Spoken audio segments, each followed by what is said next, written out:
ces plats, ces mets succulents qu'on ne mange pas au cours de l'année, et en même temps entre la culpabilité de se dire qu'on mange un peu trop et qu'on risque peut-être un peu de grossir, et donc voilà, et de même de mettre à mal cet équilibre alimentaire qu'on a su maintenir peut-être pendant toute l'année, et puis là on se retrouve avec cette période de fête où voilà, on est tiraillé par ces deux désirs, ce désir de vraiment profiter et en même temps d'être modéré.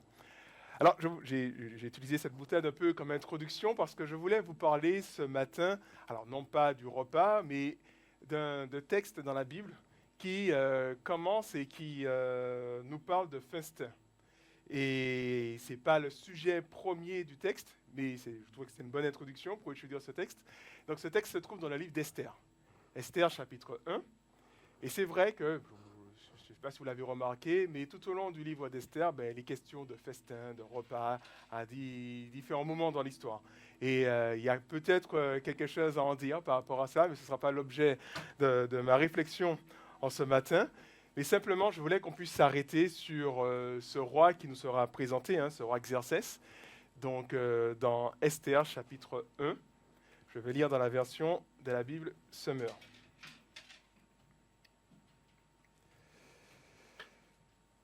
Je vous laisse le temps de trouver le passage sur vos téléphones. Je ne sais pas s'il y a un enseignement pour les enfants ce matin. Je ne crois pas, non? Ok, d'accord. Bon, ils vont rester avec nous alors.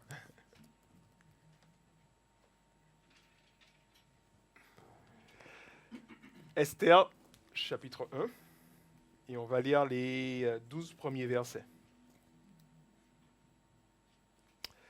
Alors, cette histoire se passe du temps de Xerxès, celui dont l'empire s'étendait depuis l'Inde jusqu'à l'Éthiopie et comprenait 127 districts. En ce temps-là, quand l'empereur Xerxès vint prendre place sur son trône impérial dans la citadelle de Suse, la troisième année de son règne, il organisa un grand festin pour tous ses ministres, ses hauts fonctionnaires, les officiers de l'armée des Perses, des Perses et des Mèdes, ainsi que pour les nobles et les gouverneurs des provinces. Il voulait montrer devant eux la richesse et la gloire de son règne et la splendeur de sa grande magnificence. Les festivités durèrent très longtemps, 180 jours. À la fin de cette période, l'empereur offrit à toute la population de Suse, riche ou pauvre, un banquet qui eut lieu pendant 7 jours dans les jardins du palais impérial. Des tentures de lin blanches et bleues ciel étaient fixées à des colonnes de marbre par des cordelières blanches et pourpres passées dans des anneaux d'argent. Des divans d'or et d'argent étaient disposés sur des dallages de mosaïque faits avec du porphyre, du marbre, de la nacre et de l'agate.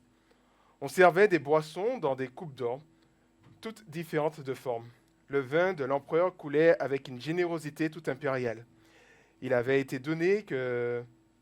ordonné que chacun puisse boire à volonté, sans aucune contrainte, car l'empereur avait donné des instructions à tous les intendants du palais pour qu'ils satisfassent les désirs de chacun de ses hôtes. L'impératrice Vashti organisait de son côté un banquet pour les femmes dans le palais de l'empereur Xerxès. Le 7e jour du banquet, comme l'empereur était égayé par le vin, il ordonna aux 7 eunuques spécialement attachés à son service, Méouman, Biztha, Arbona, Bigtha, Abagtha, Zétar et Carcas, de faire venir l'impératrice Vashti en sa présence pour couronner du diadème impérial. Il voulait montrer aux hommes de tous les peuples rassemblés et aux ministres combien elle était belle, car elle était effectivement d'une beauté remarquable. Les eunuques transpirent à l'impératrice Vashti l'ordre de l'empereur, mais elle refusa d'aller se présenter devant lui. Celui-ci en fut vivement irrité et se mit dans une violente colère. Ici s'arrête la lecture de la parole de Dieu pour l'instant. Alors, dans ce monde touché par le péché, le manquement, nous sommes en général toujours en quête de plus, d'une chose, de quelque chose en plus, d'une circonstance en plus qui pourrait tout changer, qui pourrait apporter un mieux à notre situation, à notre vie. Nous pouvons avoir le sentiment que notre vie serait meilleure, qu'elle serait plus facile, que nous serions plus heureux, moins en proie à l'inquiétude ou à la frustration si nous avions cette petite chose qui nous manque. C'est ainsi qu'on se laisse séduire par le si seulement j'avais, et là vous ajoutez ce que vous voulez, alors je serais totalement satisfait, alors je serais plus heureux, alors je serais totalement comblé. Si seulement j'avais telle chose, je serais plus heureux. Dans le passage que justement nous venons de lire, nous découvrons un homme qui avait tout ce qu'il lui fallait pour répondre aux exigences de si seulement j'avais. Il était à la tête du plus grand empire, le roi Xerxès, l'empereur Xerxès, et de plus l'empire le plus puissant du royaume de l'époque. Cet empire s'étendait de l'Inde jusqu'en Afrique, l'Éthiopie. Il était donc l'homme le plus important de son royaume, mais on peut même dire aussi l'homme le plus important de son époque, quelque part, puisqu'il gouvernait le royaume le plus puissant. Pourtant, toutes ces choses n'étaient pas suffisantes à ses yeux. Lui aussi était tiraillé par ce si seulement j'avais, alors je serais plus heureux. C'est ainsi qu'il va se lancer dans un projet à la hauteur de ses moyens, des moyens vertigineux. Sa question, c'était comment susciter plus d'admiration aux yeux des autres. Comment combler son désir d'être reconnu, d'être validé par les autres. Et justement, c'est en mettant sa gloire en spectacle par des festins qui vont prendre des proportions démesurées. Et justement, mais si seulement j'avais plus de gloire, si seulement j'avais plus d'admiration, si seulement j'avais plus les personnes se tournaient plus vers moi, justement, je serais plus heureux. Et c'est un peu dans cette perspective-là qu'il lance quelque part ce projet de banquet. Et l'auteur nous parle de plusieurs festins. Un premier rassemblement rassemble les personnes les plus importantes de l'Empire, afin que l'empereur mette en avant sa supériorité, qu'il mette en avant sa gloire, et de susciter l'admiration en eux. Et c'est ainsi que les festivités vont durer 180 jours. Je ne sais pas si vous remarquez, 180 jours, c'est 6 mois. 6 mois de festivités. C'est énorme. Et il fait tout ça justement pour montrer qu'il a les moyens. Je suis capable de le faire, je suis capable de faire quelque chose à la hauteur de ma grandeur et de ma majesté, quelque part. Alors à la fin de cette période, de cette même longue période, l'empereur qui a démontré sa gloire à cette classe dirigeante ne semble toujours pas satisfait.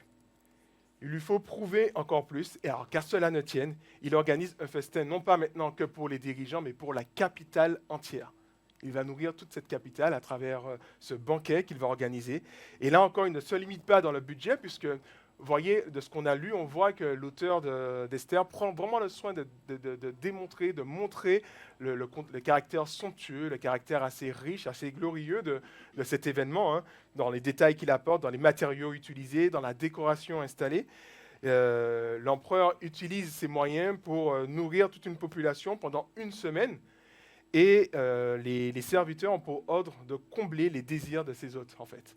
Donc voilà, que le vin coule à flot d'une manière impériale, nous dit le texte. Alors voilà que nous arrivons à la fin de cette semaine, et vous l'aurez sans doute deviné, l'empereur ivre de gloire et d'alcool ne semble toujours pas satisfait. Si seulement j'avais encore un peu plus. Et recherche encore plus de gloire, plus d'attention. Et cette fois-ci, il a pour projet d'utiliser son épouse, Vashti, en l'exposant comme un trophée à la vue de ses convives complètement ivres. Seulement, cette quête de gloire s'arrête là, elle s'arrête brusquement, lorsque l'impératrice refuse de se présenter à l'empereur et à ses convives. Alors on ne sait pas pourquoi elle refuse, mais on peut facilement deviner qu'elle craignait d'être traitée de manière dégradante au milieu de tous ces hommes ivres, en fait. Donc il y a plusieurs interprétations qui expliquent un peu son refus, mais voilà, au minimum on peut dire cela, quoi. Au milieu de tous ces hommes ivres, et puis elle est livrée quelque part en spectacle, elle savait que c'était quelque chose d'assez... voilà, c'était une certaine honte pour elle, et ne voulait pas justement s'exposer à cette honte. En fait, l'empereur, comme tous les hommes, et comme tous les hommes à la suite d'Ève, s'est laissé séduire par ce mensonge de « si seulement j'avais, alors je serais plus heureux ». Cela a commencé par « si seulement je mangeais de ce fruit interdit, alors je serais comme Dieu, alors je serais encore une fois, ma vie sera plus simple, plus belle ». Et c'est répandu dans le cœur de tous les hommes, en passant par Xerxès, et si seulement j'avais l'admiration des nobles de l'Empire. Après, c'est passé par si seulement j'avais l'admiration de la population de Suse. Et enfin, si seulement je démontrais que j'avais la plus belle femme du royaume. Et à chaque fois, il cherche encore une fois à combler quelque chose en pensant en répondant à ce doux mensonge de si seulement j'avais, il va pouvoir répondre à son besoin de bien-être, de joie, de tout cela. Mais on constate qu'il n'est jamais satisfait. Alors, je vous pose cette question en ce matin, hein. Quel est votre si seulement? Qu'est-ce que vous pouvez vous dire si seulement j'avais? Qu'est-ce que vous pouvez ajouter à cela pour vous dire que je serais plus heureux si j'avais telle chose? Qu'est-ce qui vous manque pour pouvoir avoir cette joie, pour pouvoir avoir cette tranquillité, cette paix, pour connaître ce repos? Si seulement j'avais quoi? Ce serait intéressant, voilà, de se poser cette question. En fait, l'exemple d'exercice nous démontre que ceci seulement est simplement un doux mensonge qui nous fait miroiter un résultat que nous n'allons jamais atteindre. Ceci seulement reflète une chose qui prend une place capitale dans notre cœur, la chose qu'on ajoute à si seulement j'avais. Elle prend une place capitale dans notre cœur de sorte qu'elle devienne même plus importante que Dieu parce qu'on se dit que si j'ai cette chose-là, alors ma vie va changer, alors je serai plus heureux, alors ceci, alors cela. Et elle devient finalement plus importante que Dieu, Dieu en qui nous avons la vie, le mouvement et l'être, nous dit Actes des Apôtres. C'est ainsi que cette petite chose qu'on désire, à laquelle on aspire justement, ben, elle devient une idole qui nous promet la vie heureuse que nous souhaitons et que nous souhaitons avoir. Et elle nous promet cette vie heureuse si nous nous soumettons à cette idole, si on accepte de céder à ses exigences. Donc si seulement j'arrivais à acquérir cette idole, eh ben, justement, ben, je serais plus heureux. Alors on imagine souvent l'idolâtrie comme quelque chose qui appartient à un autre temps, où des hommes se prosternaient devant des statues, devant de faux dieux. Et aujourd'hui, c'est une pratique qui a quasiment disparu, on ne voit plus ça, plus trop ça en tout cas. Et c'est simplement, on peut se dire qu'on a évolué, qu'on est passé à autre chose. Pourtant, la force d'attraction de l'idolâtrie n'a jamais disparu. Certes, l'idole est rarement visible, ce n'est pas une petite statue, un petit objet, elle est rarement visible, mais elle est ni palpable, mais néanmoins, elle reste perceptible par son influence qu'elle exerce sur ses adorateurs. Et si on prend l'exemple d'Exercès, il nous est dépeint dans ce premier chapitre du livre d'Esther comme un homme en quête de gloire, de reconnaissance et d'admiration. Pour ce faire, il est prêt à toute forme d'excès pour satisfaire ce désir de gloire et d'admiration. Paradoxalement, ce roi qui domine sur cet immense empire est lui-même complètement assujetti, complètement dominé par cette idole logée au fond de son cœur, ce désir de gloire et d'admiration. Alors que ce roi semble avoir tout ce qu'il faut pour satisfaire cette idole, hein. Il est riche, il est puissant, il règne sur le royaume le plus puissant du monde, il est glorieux, un royaume glorieux. Et le premier chapitre d'Esther nous dépeint un homme qui a tout cela, mais pour autant, il semble désespéré de satisfaire cette idole qui n'est jamais rassasiée. Plus il la nourrit, plus elle réclame davantage. D'où cette succession de festins, de fêtes, jusqu'à vouloir exposer son épouse. Et jusqu'à ce qu'il finalement il se retrouve face à cet obstacle qui vient ruiner tous ses efforts précédents. Ce grand et tout-puissant roi qui a essayé de montrer sa gloire, qui a essayé de montrer sa supériorité, se fait humilier aux yeux de ses convives par sa femme qui refuse d'obéir à ses ordres. Ainsi, on constate que même en étant dans les meilleures situations, même lorsqu'on a toutes les cartes en main, on est dans la meilleure position pour satisfaire que si seulement j'avais.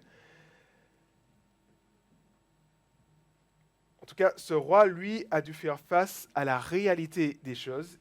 Il n'était pas si grand et si glorieux que cela. Au contraire, son idole de gloire et d'admiration a fait de lui plutôt un roi faible, un roi capricieux et dépendant de l'approbation de ses sujets, puisqu'il est à la recherche en fait, de la validation de ses sujets. Il est à la recherche du regard des autres quelque part. Donc ça fait quand même quelqu'un qui n'est pas sûr de lui, qui est dans cette insécurité, il veut toujours montrer un peu plus.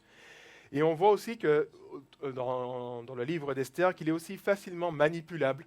On le verra par rapport à ces personnes qui vont venir vers lui et qui vont réussir à le faire prendre des directions qu'ils ont choisies parce que ce roi, il se laisse facilement manipuler.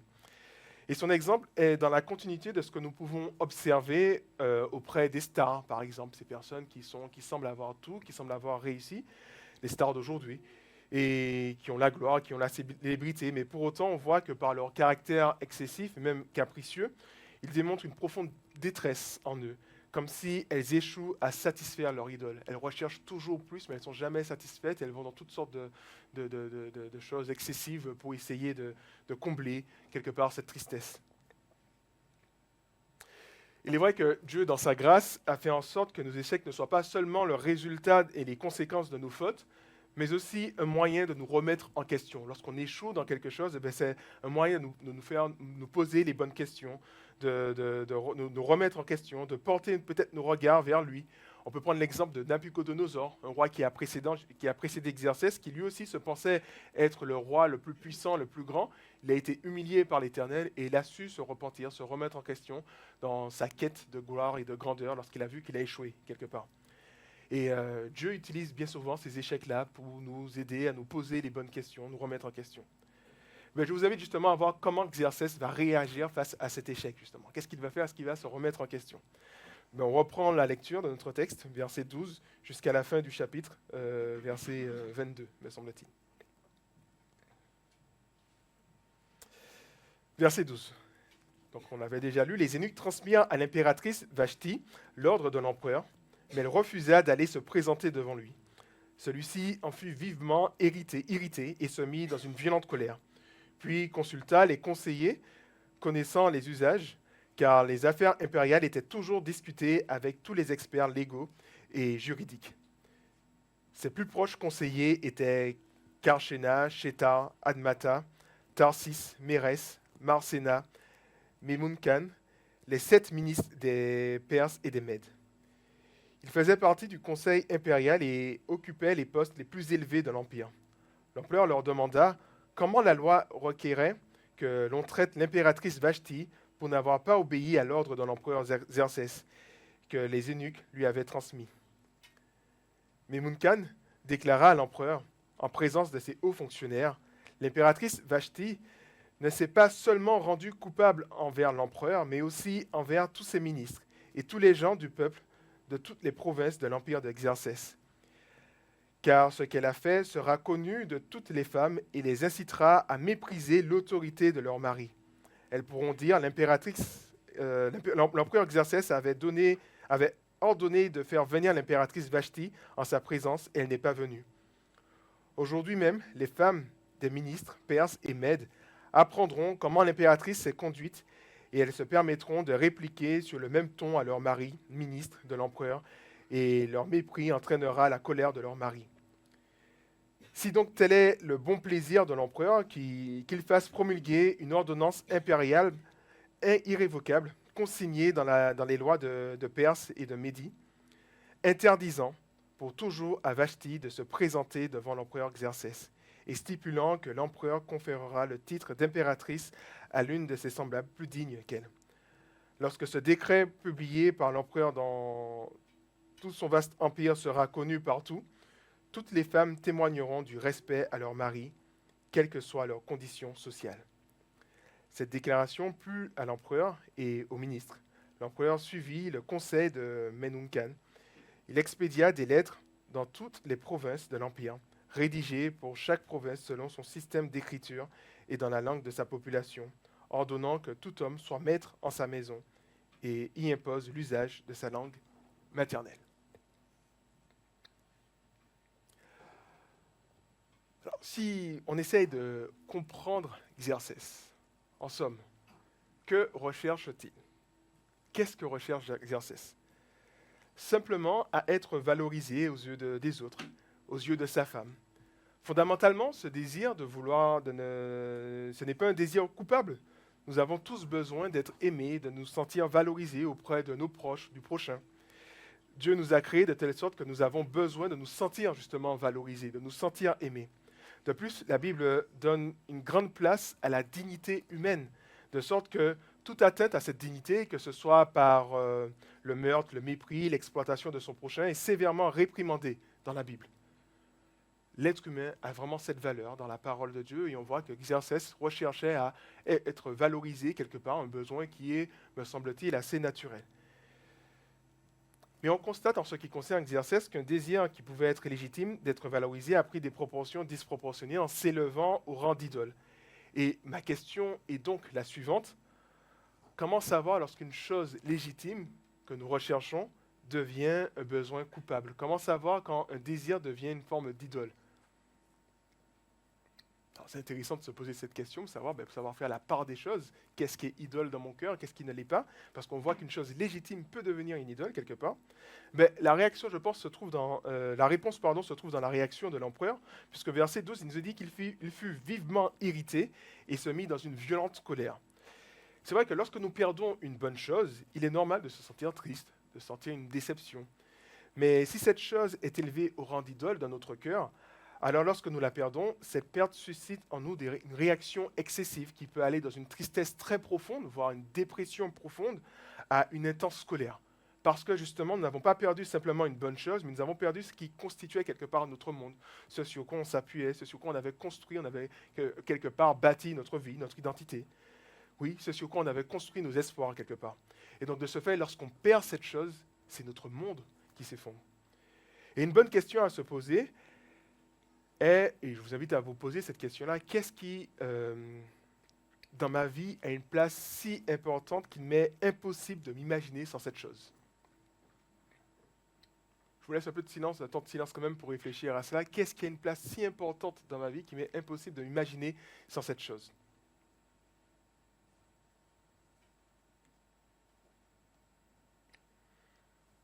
Est-ce qu'on pourrait dire, à l'exemple de Job, suite à une perte totale de tous ses biens, il a pu dire, l'Éternel a donné, l'Éternel a repris, que le nom de l'Éternel soit béni. Est-ce qu'on peut être dans cette continuité, ou est-ce que si vous perdez cette chose peut-être que vous avez à l'esprit, vous allez plutôt réaliser que votre monde va s'effondrer, que tout sera perdu, c'est un monde sans espoir pour vous si vous perdez cette chose? Et Job, justement, donne un bel exemple de celui qui se confie en l'Éternel et non pas sur ce qu'il possède. Ou, voilà. Alors, en tout cas, le passage nous dit que Xerxès se mit dans une violente colère, car Vashti a osé se révolter contre son idole. Elle a refusé de se soumettre à cette idole, à savoir ce besoin d'être valorisée. Elle se met en colère quand quelqu'un s'interpose, quand quelqu'un empêche cette adoration de cette idole quelque part. Et les conséquences vont prendre des dimensions, encore une fois, disproportionnées, car ce ne sera pas seulement Vashti qui va subir les conséquences de sa révolte, mais ce sont toutes les femmes de l'Empire. L'empereur va exiger justement une soumission encore plus stricte de ces femmes vis-à-vis de leur mari.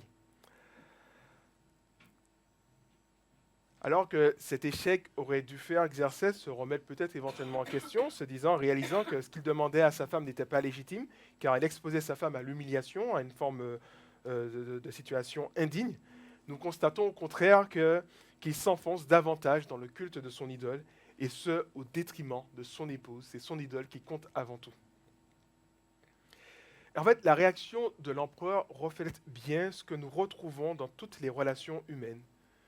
Nous sommes prêts à effacer, à sacrifier toute personne qui ne se soumette pas à notre idole. Une idole, quelque chose, un idéal que nous avons, une aspiration que nous avons, et nous pensons que c'est ça qui va nous apporter peut-être le véritable bonheur, et nous sommes prêts à mettre de côté, à effacer, à écraser tout ce qui vient faire obstacle à cet objectif. On peut penser à ce père qui sacrifie sa famille sur l'autel de sa carrière.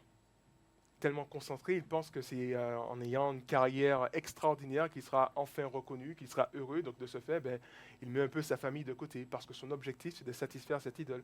Et il se dit que si seulement j'avais un poste plus élevé, que j'avais beaucoup plus de responsabilités, peut-être que je serais plus heureux quelque part. Donc il est prêt à sacrifier sa famille. Cette mère qui consume ses enfants sur l'autel de la famille unie et soudée. Voilà, elle est exigeante, elle veut vraiment que la famille soit toujours là, toujours rassemblée, elle peut être même un peu trop possessive quelque part. Et elle est là, elle est dans cette exigence-là, et parce qu'elle se dit que si seulement ma famille reste unie et soudée, je serai plus heureuse quelque part. Donc elle impose cela à ses enfants, à sa famille, et donc ça devient quelque chose de légitime qui devient une idole parce qu'elle prend trop de place. Ce jeune qui, à l'exemple d'Exercès, évince tous ceux qui viennent nuire à son idéal de liberté. Ça touche encore une fois notre société. Ma liberté avant tout, elle est précieuse et tu n'as pas le droit de venir quelque part bloquer cette liberté. Et si tu m'empêches d'être libre, à ce moment-là, je te mets de côté. Et c'est vrai que dans notre société où le droit a pris le dessus sur le devoir, le mensonge de si seulement n'est plus un doux rêve, mais une exigence à satisfaire.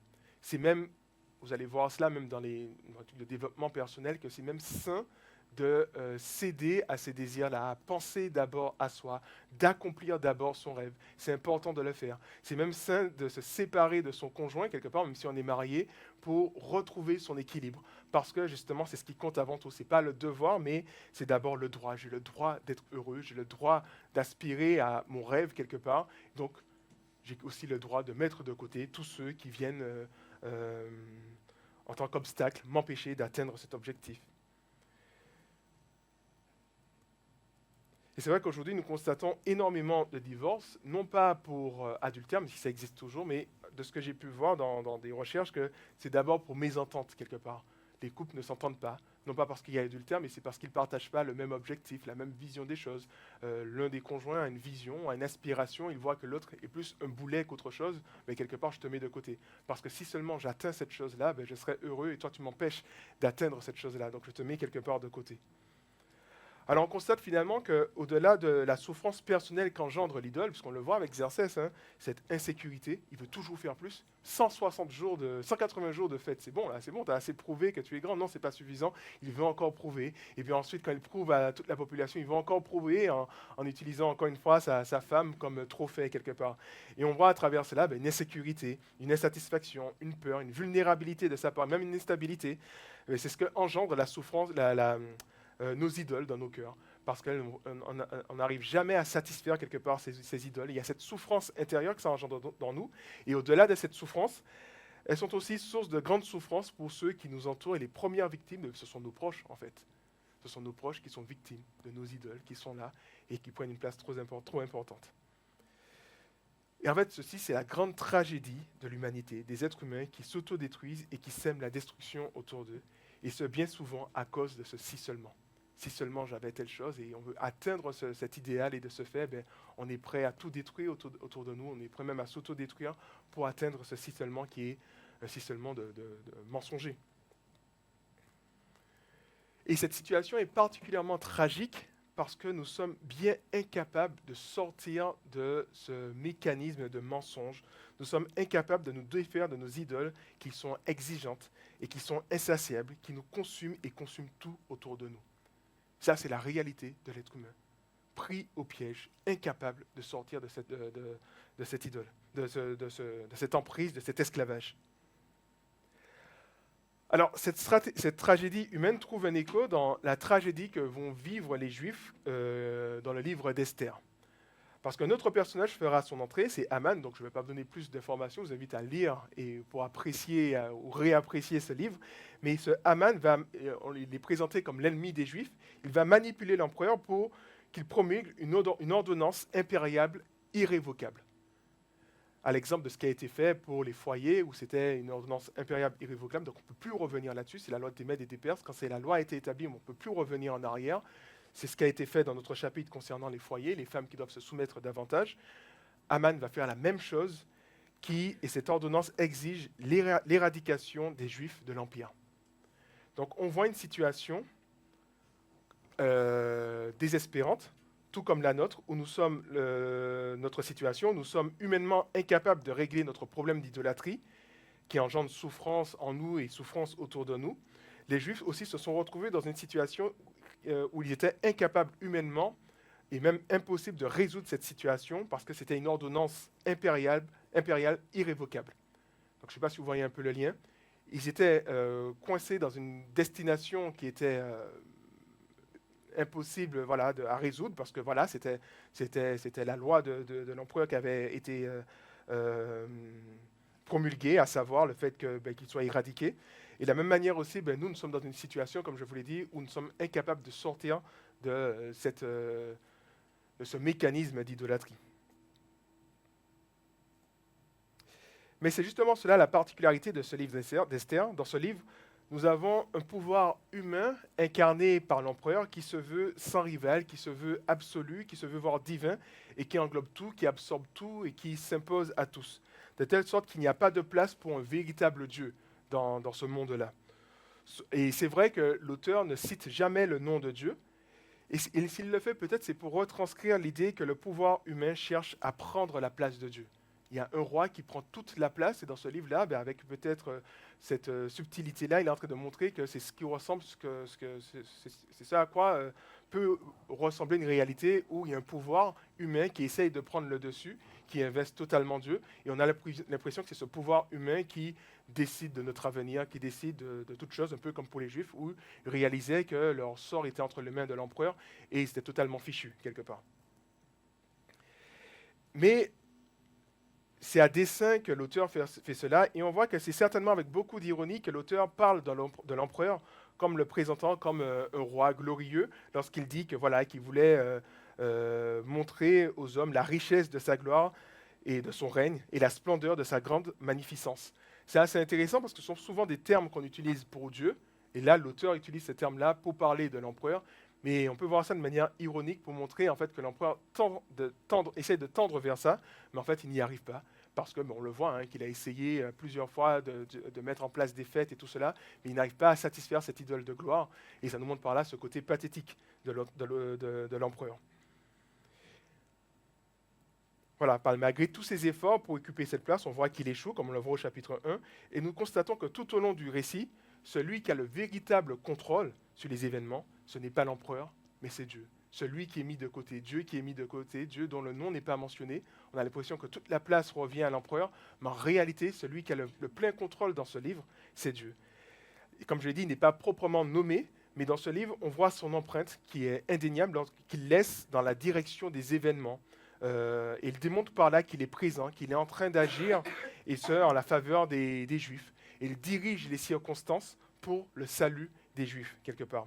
Et c'est assez intéressant, si vous relisez ce livre, vous allez voir qu'il y a plein de sursauts, quelque part, dans l'histoire, et on a l'impression que ça a l'air d'être du hasard, mais en fait, non, ce n'est pas le hasard, c'est Dieu qui dirige toutes choses. Et c'est vrai que dans notre monde où l'homme est ici au centre de tout, vous savez, c'est le côté un peu humaniste, il n'y a plus Dieu, il n'y a plus de Dieu, mais il n'y a que l'homme qui est au-dessus de tout, qui est au centre de tout, et efface finalement le nom de Dieu, de la réalité, que ce soit la réalité sociale ou politique. Dans ce monde post-chrétien, en rupture avec la foi chrétienne, il est intéressant de nous rappeler que même si nous ne voyons pas Dieu, même s'il n'est pas nommé, même s'il semble absent, il est toujours là, il est toujours présent. Paul nous dit que dans Romains 1, verset 20, que depuis la création du monde, les perfections invisibles de Dieu, sa puissance éternelle et sa divinité se voient dans ses œuvres quand on y réfléchit bien. Et c'est ce qu'on voit dans le livre d'Esther. On voit les œuvres de l'Éternel qui sont indéniables lorsqu'on voit la succession des choses qui se passent et comment Dieu dirige les choses pour libérer un peuple qui était incapable d'être libéré, un peuple qui avait un avenir qui était très sombre. C'est un peu comme des nuages qui cachent le soleil. Vous savez, le nuage, ça peut être le pouvoir impérial qui cache le soleil. Ça peut être notre société sécularisée qui rejette Dieu, qui cache le soleil.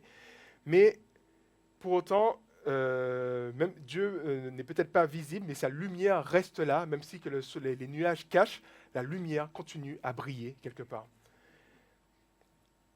Sa lumière ne cesse de briller.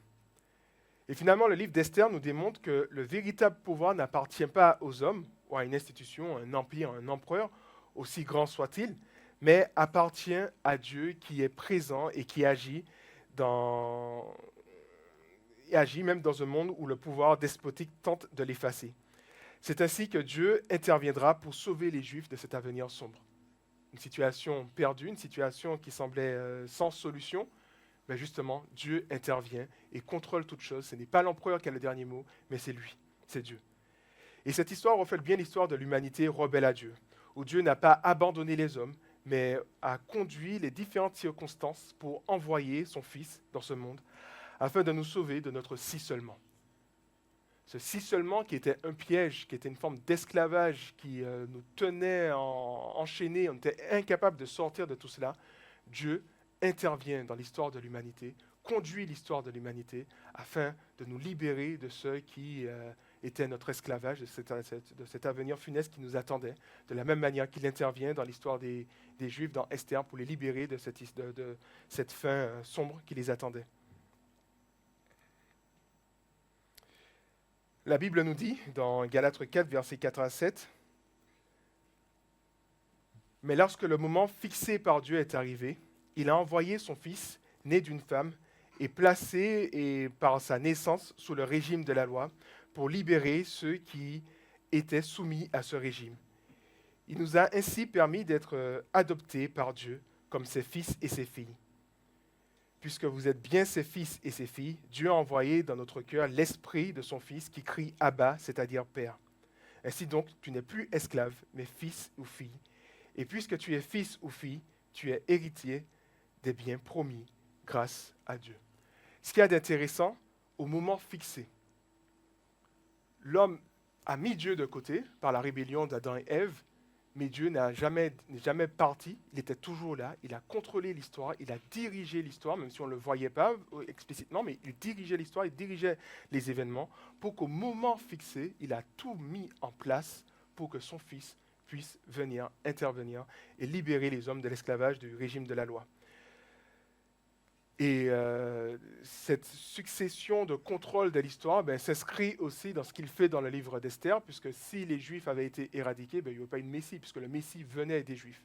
Donc encore une fois, Dieu est intervenu dans le livre d'Esther pour justement pour protéger son peuple, pour que le Messie puisse venir. Et Dieu dirige l'histoire, dirige les circonstances, pour libérer de l'esclavage de la loi, du régime de la loi. Alors c'est assez intéressant parce que le régime de la loi trouve un écho dans le fait de se dire si seulement. J'essaie d'être clair par rapport à cela. Le si seulement, c'est simplement le salut par les œuvres. Je fais les efforts nécessaires. Si seulement j'arrive à atteindre cet objectif, je fais les efforts nécessaires, je vais connaître le salut, je vais connaître la joie, je serai libéré, je serai heureux quelque part. Et ce mensonge du si seulement nous laisse croire que par nos propres efforts, nous allons réussir à connaître la joie, le bonheur, la délivrance, voilà, tout ce que nous recherchons. Le régime de la loi est un peu dans cette même perspective, dans la mesure où on pense qu'en obéissant à la loi, en s'efforçant d'obéir à la loi, nous allons être approuvés par Dieu, nous allons pouvoir connaître la joie, le bonheur, voilà, la félicité. Mais en fait, la loi n'a pas la capacité de nous apporter cela, parce que par nous-mêmes, nous n'avons pas la force d'obéir pleinement à la loi. Par nous-mêmes, nous n'avons pas la force de combler ceci seulement. Par nous-mêmes, nous n'avons pas la capacité de connaître un véritable bonheur, être heureux. Nous n'avons pas les outils, nous n'avons pas cette capacité et nous avons besoin d'une intervention extérieure. De la même manière que par eux-mêmes, les Juifs ne pouvaient pas connaître cette délivrance dans le livre d'Esther et ils avaient besoin d'une intervention extérieure, nous aussi, nous ne pouvons pas nous libérer de ceci seulement, de cet esclavage du ci seulement. Et justement, Galates nous rappelle que nous ne sommes plus esclaves, mais nous sommes fils et filles de Dieu. Et c'est ainsi en fait que nous voyons que justement Dieu est intervenu dans l'histoire pour nous libérer de cet esclavage du si seulement, pour nous faire justement connaître cette relation avec lui et réaliser que c'est lui seul qui peut réellement nous combler. Alors en conclusion, l'exemple de cet empereur nous rappelle le mensonge qu'est le si seulement, qui oriente notre attention vers une idole qui nous promet monts et merveilles, mais en fait ce n'est que mensonge, ce n'est que de la poudre, si on peut dire, à perlimpinpin quelque part, parce qu'elle ne pourra jamais nous satisfaire. Même en ayant la meilleure position, les meilleures conditions comme Xerxès, encore une fois, il avait toutes les cartes en main pour combler cette idole de gloire, parce que c'était l'homme le plus puissant, le plus riche, le plus glorieux. Même lui s'est retrouvé face à l'échec quelque part, parce qu'il réalisait que de lui-même, il était incapable de répondre à ce mensonge du si seulement. Nous avons vu les dégâts de ceci seulement, les dégâts envers nous, cette insécurité, cette peur, cette instabilité que cela crée en nous, mais aussi les dégâts autour de nous. Ceci seulement a changé la condition des femmes à l'époque d'Exercès. Mais ceci seulement fait aussi plein de dégâts autour de nos proches qui sont là et qui subissent justement cette idole qui nous fait miroiter des choses extraordinaires alors que nous n'allons jamais atteindre ces choses. À l'exemple du peuple qui était humainement incapable de se défaire de ce décret irrévocable, nous avons également besoin de ce Dieu qui intervient dans notre vie et qui nous libère de ceci seulement. C'est seulement Dieu qui a le pouvoir et l'autorité de nous satisfaire pleinement. Alors, j'ai commencé cette prédication en parlant du festin, mais je vais terminer en parlant du festin, justement. C'est vrai que dans cette période de fête, on peut rechercher une certaine joie, une certaine satiété, une certaine plénitude quelque part. Et c'est vrai qu'à travers le festin que nous voyons dans le chapitre 1 d'Esther, il y avait ce côté où on va manger, jusqu'à ce qu'on puisse connaître cette satiété, mais on réalise qu'ils ne l'ont pas connu, qu'il y avait toujours cette faim, toujours ce manquement quelque part. Et justement, je crois que ce livre d'Esther aussi, ce premier chapitre nous rappelle que ce ne sont pas ces festins, ce n'est pas l'accumulation qui va nous apporter justement ce bonheur, mais c'est encore une fois, c'est ce Dieu qui intervient dans l'histoire, qui nous libère de ces mensonges du ciselement et qui nous fait entrer en relation avec lui et qui nous fait réaliser justement que le véritable bonheur ne se trouve pas dans des lieux, dans des circonstances, dans des ceci ou dans des cela, mais se trouve d'abord en lui, dans la relation que nous avons avec lui.